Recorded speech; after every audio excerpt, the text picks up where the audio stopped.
in universities or technology or school. Durante décadas, su silueta fue sinónimo de honor, fuerza y gloria. En cada rincón de México, su nombre resonaba como el eco de una leyenda viva. Mil Máscaras, el hombre de las mil identidades, el luchador que jamás mostró debilidad, ni en el ring ni en la vida. Siempre impecable, siempre invencible. Pero detrás de cada máscara, estimados televidentes, hay un rostro. Y detrás de cada rostro, hay heridas que nunca sanaron. A los 83 años, Mil Máscaras ya no sube al cuadrilátero, ya no vuela desde la tercera cuerda. Pero hay una batalla que aún sigue librando en silencio, la de los resentimientos que nunca quiso dejar atrás. 5 nombres, 5 figuras del mundo que lo rodeó durante toda su vida. Algunas lo llamaron amigo, otras familia. Hoy, él los nombra, pero no para reconciliarse, sino para recordarnos que ni siquiera las leyendas perdonan con facilidad. Yo no olvido, y hay cosas que no se perdonan jamás. Eso dijo una vez, y desde entonces las preguntas no dejaron de surgir. ¿Por qué se negó a asistir al homenaje de Blue Demon? ¿Qué lo llevó a romper con su propio sobrino, Alberto del Río? ¿Y qué fue exactamente lo que lo distanció de El Hijo del Santo? Esta noche, estimados televidentes, abrimos el cofre que él mantuvo cerrado durante más de medio siglo, y cuando lo hagamos, quizá descubramos que incluso los héroes también guardan rencores. Nacido como Aarón Rodríguez Arellano un 15 de julio de 1942 en San Luis Potosí, México, el hombre que más tarde adoptaría el nombre de Mil Máscaras no tardó en destacar por su estampa imponente, su fuerza atlética y una presencia casi mitológica que lo diferenció de todos los demás. Desde joven, Aarón se formó con disciplina espartana, fue gimnasta, fisicoculturista, estudió arte, cine y parecía estar destinado a convertirse en algo más que un simple luchador. Su debut en la lucha libre no fue un accidente, fue el nacimiento de una figura que parecía predestinada a escribir su propia leyenda. Y así fue. En los años 60, cuando el público mexicano comenzaba a enamorarse del mundo de la lucha libre, surgió un personaje que parecía tenerlo todo: fuerza, técnica, carisma y una máscara diferente para cada combate. Mil Máscaras no era solo un hombre, era un símbolo, uno que prometía justicia, espectáculo, honor. En una época donde los luchadores usaban una o dos máscaras durante años, él rompió todas las reglas, mostrando un rostro nuevo, aunque siempre oculto, en cada batalla. Cada máscara representaba una identidad, una intención, una emoción. Era el superhéroe del pueblo, pero también una obra de arte en movimiento. Su estilo lo posicionó como pionero de luchador técnico, un héroe del ring que no buscaba hacer trampa, sino vencer con habilidad, vuelo y estrategia. A diferencia de los rudos que golpeaban por debajo del cinturón, Mil Máscaras elevó la ética del deporte a un nivel casi moral, y con ello se ganó el corazón de millones. Pero su fama no se limitó al cuadrilátero. En el cine mexicano de los años 60 y 70, Mil Máscaras se convirtió en ídolo de taquilla. Con más de 20 películas en su haber, encarnó a un superhombre que combatía momias, vampiros, científicos locos, organizaciones criminales, siempre con la misma máscara, con la misma energía. Mil Máscaras vs. The Aztec Mummy, 1969, fue solo el inicio de una saga que lo convertiría en el rostro del luchador cineasta, junto a El Santo y Blue Demon. No era solo un deportista, era una leyenda cultural. Sus logros traspasaron fronteras. Fue uno de los primeros luchadores mexicanos en triunfar en Japón y Estados Unidos. En una época donde la lucha libre mexicana era casi desconocida fuera del país, él abrió las puertas con su estilo aéreo, su presencia internacional y su actitud inquebrantable.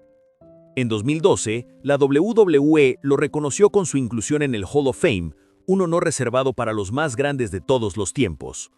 Y por si fuera poco, su legado también es familiar. Su primo Dos Caras y su sobrino Alberto del Río continuaron la tradición luchística llevando el apellido y la sombra de Mil Máscaras a las generaciones siguientes. Sin embargo, no todo fue armonía.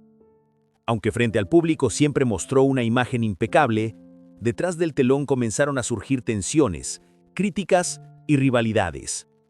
Algunos lo veían como un ejemplo de ética y profesionalismo, otros como un hombre incapaz de aceptar la derrota. A lo largo de las décadas, esas dos imágenes comenzaron a enfrentarse. El ídolo de masas contra el hombre de carne y hueso. Y ese conflicto, estimados televidentes, es lo que comenzaremos a explorar ahora. Detrás de la imagen impecable y heroica de Mil Máscaras, comenzaron a gestarse tensiones silenciosas, que con el tiempo se convirtieron en grietas imposibles de ocultar. No fue un solo enemigo, fueron varios, y cada uno representa una etapa distinta en la caída emocional de un hombre que, aunque se cubría el rostro con mil máscaras, no pudo ocultar las sombras de su carácter. El primero en distanciarse fue el Hijo del Santo. Ambos compartían el peso de un legado. Ambos eran hijos o herederos espirituales de íconos que definieron la lucha libre mexicana. Al principio existía una cordialidad respetuosa, una especie de pacto tácito entre gigantes. Sin embargo, con los años, las declaraciones de Mil Máscaras comenzaron a incomodar. Nunca lo mencionaba entre sus referentes, evitaba referirse al santo en entrevistas, y cada vez que hablaba del verdadero rostro de la lucha libre mexicana, eludía cualquier alusión a su compañero de generación. Los periodistas preguntaban, los fanáticos notaban el silencio. El Hijo del Santo, en una entrevista de 2009, expresó: «Jamás compartiría una cartelera con alguien que no reconoce el trabajo de mi padre. Si no hay respeto, no hay lucha». Desde entonces, ambos evitaron coincidir. La prensa hablaba de un pacto de silencio, pero lo cierto es que cada uno eligió no cruzar caminos. Mil Máscaras nunca respondió a esas palabras, como si el silencio fuera su forma de dejar claro que no perdonaba ni olvidaba. El siguiente en caer en su lista negra fue Blue Demon Jr., otro heredero de una leyenda. La relación entre ellos parecía cordial, hasta que, tras la muerte de Blue Demon padre, se organizó un homenaje multitudinario. Estaban todos, luchadores retirados, nuevas estrellas, prensa, fanáticos, menos Mil Máscaras. Su ausencia fue tema nacional. Se especuló, se debatió. Cuando finalmente fue abordado por reporteros, su respuesta fue seca, calculada. «Respecto a Blue Demon, pero mi historia no depende de nadie». Aquella frase rebotó como un eco hiriente entre pasillos de arenas y foros de fanáticos. Blue Demon Jr., dolido, rompió el silencio. «Mi padre luchó con honor. Su memoria no merece indiferencia. La ausencia de Mil Máscaras no fue un olvido, fue una decisión, y dice mucho». Desde entonces no volvieron a dirigirse la palabra. La rivalidad se transformó en distancia irreversible. Para muchos, la frialdad con la que Trill trató el tema fue la confirmación de que su ego estaba por encima de cualquier homenaje o tradición. Para otros, simplemente fue una declaración de independencia absoluta. Yo no me debo a nadie. El conflicto más distanciado geográficamente, pero no menos tenso, ocurrió en Japón con Antonio Inoki. Durante los años 70, ambos compartieron cartel en eventos que mezclaban estilos entre el puroresu japonés y la lucha libre mexicana. Al principio, existía una cordialidad respetuosa, una especie de pacto tácito entre gigantes. Sin embargo, con los años, las declaraciones de Mil Máscaras comenzaron a incomodar. Nunca lo mencionaba entre sus referentes, evitaba referirse al santo en entrevistas, y cada vez que hablaba del verdadero rostro de la lucha libre mexicana, eludía cualquier alusión a su compañero de generación. Los periodistas preguntaban, los fanáticos notaban el silencio. El Hijo del Santo, en una entrevista de 2009, expresó: «Jamás compartiría una cartelera con alguien que no reconoce el trabajo de mi padre. Si no hay respeto, no hay lucha».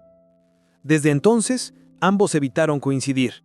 La prensa hablaba de un pacto de silencio, pero lo cierto es que cada uno eligió no cruzar caminos. Mil Máscaras nunca respondió a esas palabras, como si el silencio fuera su forma de dejar claro que no perdonaba ni olvidaba. El siguiente en caer en su lista negra fue Blue Demon Jr., otro heredero de una leyenda. La relación entre ellos parecía cordial, hasta que tras la muerte de Blue Demon padre, se organizó un homenaje multitudinario. Estaban todos, luchadores retirados, nuevas estrellas, prensa, fanáticos, menos Mil Máscaras. su ausencia fue tema nacional. Se especuló, se debatió. Cuando finalmente fue abordado por reporteros, su respuesta fue seca, calculada. Respeto a Blue Demon, pero mi historia no depende de nadie. Aquella frase rebotó como un eco hiriente entre pasillos de arenas y foros de fanáticos. Blue Demon Jr., dolido, rompió el silencio. Mi padre luchó con honor. Su memoria no merece indiferencia. La ausencia de Mil Máscaras no fue un olvido, fue una decisión, y dice mucho. Desde entonces no volvieron a dirigirse la palabra. La rivalidad se transformó en distancia irreversible. Para muchos, la frialdad con la que Thrill trató el tema fue la confirmación de que su ego estaba por encima de cualquier homenaje o tradición. Para otros, simplemente fue una declaración de independencia absoluta. Yo no me debo a nadie. El conflicto más distante geográficamente, pero no menos tenso, ocurrió en Japón con Antonio Inoki. Durante los años 70, ambos compartieron cartel en eventos que mezclaban estilos entre el puroresu japonés y la lucha libre mexicana. Al principio, existía una cordialidad respetuosa, una especie de pacto tácito entre gigantes. Sin embargo, con los años, las declaraciones de Mil Máscaras comenzaron a incomodar. Nunca lo mencionaba entre sus referentes, evitaba referirse al santo en entrevistas, y cada vez que hablaba del verdadero rostro de la lucha libre mexicana, eludía cualquier alusión a su compañero de generación. Los periodistas preguntaban, los fanáticos notaban el silencio. El hijo del santo, en una entrevista de 2009, expresó: con Mil Máscaras nunca sabía si seguiría el guión o si inventaría el suyo sobre la marcha. A partir de ese incidente, Mil dejó de ser invitado a los eventos principales en Japón. A pesar de su popularidad con el público, los promotores comenzaron a desconfiar. Fue la primera vez que el término ego desmedido comenzó a rodear su nombre fuera de México. 3 relaciones rotas, 3 caminos que alguna vez prometían hermandad, respeto y admiración mutua, ahora convertidos en recuerdos distantes. En cada uno de estos episodios, Mil Máscaras mantuvo una actitud firme, silenciosa. Jamás se disculpó, nunca dio marcha atrás. Para él, la máscara no solo era un símbolo de poder, también era su escudo emocional.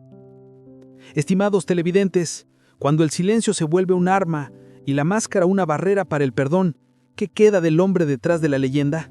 Si en sus años dorados Mil Máscaras parecía volar por encima de sus rivales, en el ocaso de su carrera comenzó a hundirse en arenas mucho más movedizas, las de las relaciones personales fracturadas, los resentimientos familiares y los testimonios públicos que desnudaban su lado más humano y más implacable.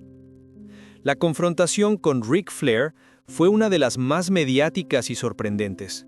En los años 80, cuando la lucha libre buscaba expandirse a nivel internacional, ambos compartieron cartelera en múltiples ocasiones. Flair era el rostro de la National Wrestling Alliance y Mil Máscaras el luchador extranjero más enigmático del circuito. El público los adoraba, pero tras bastidores, la admiración mutua pronto se transformó en incomodidad. En su libro autobiográfico To Be the Man, Ric Flair no se guardó nada. Lo llamó imposible de programar y describió con detalle su tendencia a desobedecer acuerdos previos. Era brillante, un artista del ring, pero todo tenía que girar en torno a él. Nunca aceptaba que alguien más luciera mejor. Según Flair, Mil evitaba cualquier combate donde no fuera el absoluto protagonista. Incluso llegó a modificar su actuación en pleno combate si sentía que el público prestaba más atención a su oponente. A ojos de Ric, eso era una traición al espíritu colaborativo de la lucha profesional. Y aunque jamás se insultaron públicamente, ambos dejaron de trabajar juntos. El silencio fue su ruptura definitiva. Pero si ese distanciamiento fue doloroso, el más íntimo, y probablemente el más desgarrador, fue con su propio sobrino, Alberto del Río. Alberto heredó no solo la pasión familiar por la lucha, sino también el peso del apellido. Hizo carrera en Estados Unidos, se convirtió en campeón de la WWE y alcanzó una fama internacional que pocos mexicanos habían logrado antes. Al principio, el vínculo con su tío parecía fuerte. Mil Máscaras fue una figura tutelar, casi mítica para Alberto en su juventud. Pero con el paso del tiempo la relación comenzó a erosionarse. Las decisiones de Alberto, su estilo más abierto, su enfoque comercial de la lucha libre, no encajaban con la visión ortodoxa de su tío. Las declaraciones comenzaron a aparecer en entrevistas. En 2015, en un programa radial en Ciudad de México, Alberto del Río rompió el silencio. Mi tío es un hombre que no sabe soltar el poder. Todo tenía que girar alrededor de él. Nunca apoyó mi carrera de forma real, solo cuando podía adjudicarse el mérito. Cuando decidí ir por mi cuenta, me dio la espalda. Fue un golpe público, directo, imposible de ignorar. Los medios comenzaron a hablar de una fractura familiar irreparable. Mil Máscaras, fiel a su estilo, no respondió con palabras, pero el hecho de que no asistiera a ninguna premiación ni evento de homenaje donde estuviera presente su sobrino, fue interpretado por todos como una confirmación tácita de la ruptura. Para muchos, la herida más profunda fue esa, no la traición de un colega, ni la crítica de un extranjero, sino el distanciamiento de alguien de su propia sangre. La lucha libre, que por décadas había sido el puente entre generaciones, se convirtió en un muro entre tío y sobrino, un muro que hasta hoy sigue en pie. Así llegamos al momento más crudo de esta historia, porque cuando ni siquiera la sangre logra vencer al orgullo, lo que se quiebra ya no es solo un vínculo, es toda una estructura emocional. Estimados televidentes, ¿qué tan alto hay que volar para no mirar atrás?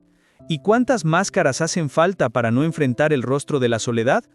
El tiempo, sabio e implacable, fue debilitando los músculos que una vez se lanzaban desde la tercera cuerda con la elegancia de un guerrero alado, pero no logró suavizar la rigidez del corazón de Mil Máscaras.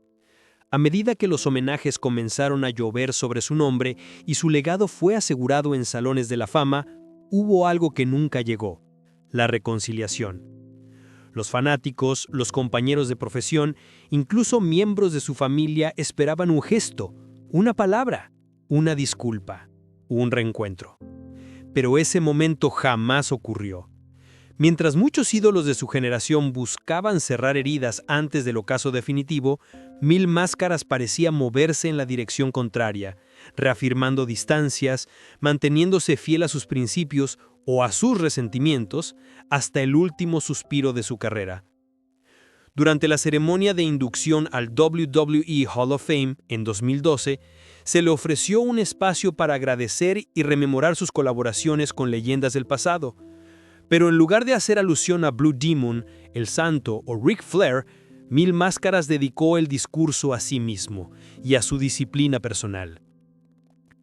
El secreto de mi éxito ha sido la constancia, la entrega y no dejar que nadie me diga quién debo ser. Esa frase, ovacionada por algunos, fue percibida por otros como una declaración de soledad. A su alrededor, otros miembros del gremio lo miraban con respeto, pero sin cercanía. La ceremonia concluyó sin abrazos, sin lágrimas, sin esos reencuentros cargados de emoción que suelen marcar este tipo de eventos. En 2020, durante una entrevista para un documental sobre la historia de la lucha libre mexicana, se le preguntó si tenía cuentas pendientes, si le gustaría limar asperezas con alguien. Su respuesta fue breve, contundente: no tengo rencores, pero tampoco tengo por qué perdonar lo que nunca debió ocurrir. No mencionó nombres, no pidió perdón, no extendió la mano. Por su parte, Alberto del Río confesó en 2023 que, a pesar de todo, habría querido reconciliarse con su tío. El tiempo nos roba personas. A veces no queda más que la nostalgia de lo que pudo haber sido. Esa frase, dicha con los ojos vidriosos en un programa de televisión, dejó en claro que no fue por falta de intención, fue por orgullo. Un orgullo tan grande como su legado. Los escenarios donde una vez brilló, hoy lo recuerdan como una leyenda intocable, pero también como un hombre que prefirió mantener cerradas ciertas puertas, incluso cuando las llaves ya estaban en su bolsillo. Estimados televidentes, después de todo, lo único que permanece es la familia o la ausencia de ella. Y en la vida de Mil Máscaras, ambas cosas dejaron huellas imposibles de ocultar. Quizás lo más desconcertante de la historia de Mil Máscaras no sea la cantidad de enemigos que acumuló a lo largo de su carrera, sino la aparente tranquilidad con la que aprendió a convivir con ellos. No hubo rencillas que buscara remediar. No se le escuchó ofrecer disculpas. No se dejó ver vulnerable, ni siquiera cuando la edad comenzó a despojarle de sus armas físicas. Pero, estimados televidentes, ¿es el perdón una obligación? ¿O es, tal vez, un privilegio reservado para quienes se permiten sentir dolor? Mil Máscaras eligió la soledad del invencible. Un hombre que prefirió 1000 máscaras antes que mostrar un rostro arrepentido. ¿Fue esa decisión un acto de fuerza o una muestra de temor? Es posible que detrás de cada negativa, cada silencio, cada ausencia, existiera en realidad un miedo profundo a derrumbarse frente al pasado. En la lucha libre, como en la vida, todos caen alguna vez. Lo que diferencia a los grandes es cómo se levantan, pero también cómo enfrentan a quienes lastimaron en el camino. Y hoy, mientras el nombre de Mil Máscaras se pronuncia con reverencia en las arenas, su historia también deja preguntas sin resolver. ¿Qué habría pasado si hubiera estrechado la mano de su sobrino? Si hubiese dicho una sola palabra de cariño en aquel homenaje, si hubiese quitado por una vez la máscara. Estimados televidentes, tras los reflectores, tras las ovaciones, tras el mito, quedó un hombre solo, un ídolo eterno, sí, pero también, quizás, un corazón lleno de silencios. Y esos silencios, como los verdaderos fantasmas, son los que nunca abandonan.